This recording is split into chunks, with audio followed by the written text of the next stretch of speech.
আজকে যে আমার কি আনন্দ হচ্ছে তোমাদেরকে বলে বোঝাতে পারবো না। আমার দিদি, আমার কাজিন, আমার দিদি থাকে চেন্নাইতে জামাইবাবুর কর্মসূত্রে। তো দিদির বন্ধু, তার নাম স্নেহাদি। তো আমার দিদিকে আমি ভিডিও কল করেছি, তো দিদির সাথে কথা বলতে বলতে দিদি বলছে আমার বন্ধু এসছে, একটু বাচ্চাগুলোকে দেখবে। তো স্নেহা দিদিকে যখন দিয়েছে, স্নেহা দিদি তার মাকে মানে আন্টিকে ফোন করেছে। আন্টি বোধহয় কলকাতাতেই থাকেন, আন্টিকে ফোন করেছে এবং লাউড স্পিকারে রেখেছেন। স্নেহা দিদি চেন্নাই থেকে আন্টিকে ফোন করেছে, আমি হাওড়া থেকে কথা বলছি।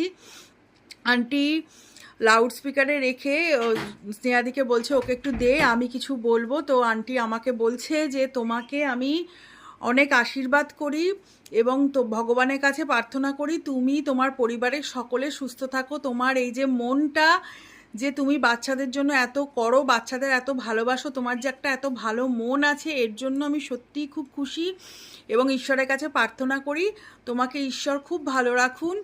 আর তুমি তোমার বাচ্চাদের নিয়ে সুস্থ থাকো, আনন্দে থাকো। আমিও কাকিমাকে, আন্টিকে আমার প্রণাম জানিয়েছি। আর এখানে ভিডিওর মাধ্যমেও আন্টি তোমাকে আমি আমার অনেক অনেক প্রণাম জানালাম আর ভালোবাসা জানালাম। আমাদেরকে এইভাবেই আশীর্বাদ করো আর আগলে রেখো, যেন আমরা এইভাবে আমাদের বাচ্চাদেরকে নিয়ে আরও অনেক অনেক অনেক পথ অতিক্রম করে যেতে পারি। আর আজকে তোমার আশীর্বাদটা আন্টি আমার খুব ভালো লেগেছে এবং এটা আমার জীবনের মানে সত্যি কথা বলতে ভীষণ পরম একটা পাওয়া। কারণ ভালোবাসা, আশীর্বাদ এইগুলো অনেক ভাগ্য না থাকলে পাওয়া যায় না। আর আমি তো খুব ঈশ্বর বিশ্বাসী, তো ঈশ্বর হয়তো তোমার সাথে আমার যোগাযোগটা করিয়ে দিলেন।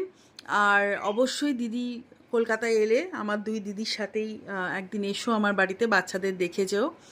আর খুব ভালো থেকো, সুস্থ থেকো, ঈশ্বর তোমাদেরকেও খুব ভালো রাখুন। টাটা।